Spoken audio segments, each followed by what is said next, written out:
2014 will go down as the warmest year around the globe in recorded history. 2015 was the hottest year since climate records began. Figures show this July was the single hottest month in recorded history. Australia sweltered through its hottest spring on record. The phenomenon was a short-term trigger to a long-term global warming caused by human activity. Climate change is now affecting every country on every continent. It's the rate that's of great concern. And what do you put that rate down to, Bill? Oh, it's human activity. I think it's ridiculous. We have bigger problems right now, and it'll get cooler, it'll get warmer. It's called weather. I do not believe that human activity is causing these dramatic changes to our climate the way these scientists are portraying. 1.2 million people died because of the pollution put up into the air. This is a result of climate change. It's only going to get worse. This is a big problem, and it's not going to go away. The debate is over. Climate change is real. It is already causing major problems. And if we do not act boldly and decisively, a bad situation will become worse. As a UN messenger of peace, I have traveled all over the world for the last 2 years documenting how this crisis is changing the natural balance of our planet. I have seen cities like Beijing choked by industrial pollution, ancient boreal forests in Canada that have been clear-cut, and rainforests in Indonesia that have been incinerated. In India, I met farmers whose crops have been literally washed away by historic flooding. In America, I've witnessed unprecedented droughts in California and sea level rise flooding the streets of Miami.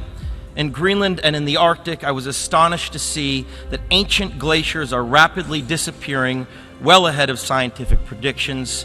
All that I have seen and learned on my journey has absolutely terrified me. There is no doubt in the world scientific community that this is a direct result of human activity and that the effects of climate change will become astronomically worse in the future. Our planet cannot be saved unless we leave fossil fuels in the ground where they belong. Now think about the shame that each of us will carry when our children and grandchildren look back and realize that we had the means of stopping this devastation, but simply lacked the political will to do so.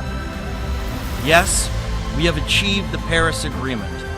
More countries have come together here to sign this agreement today than for any other cause in the history of humankind, and that is reason for hope.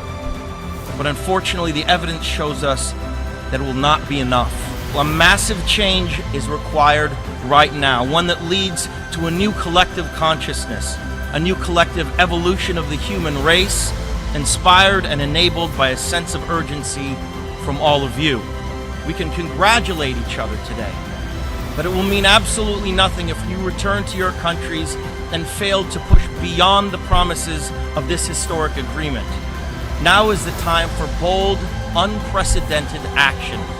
It is time to declare no more talk, no more excuses, no more 10-year studies, no more allowing the fossil fuel companies to manipulate and dictate the science and policies that affect our future.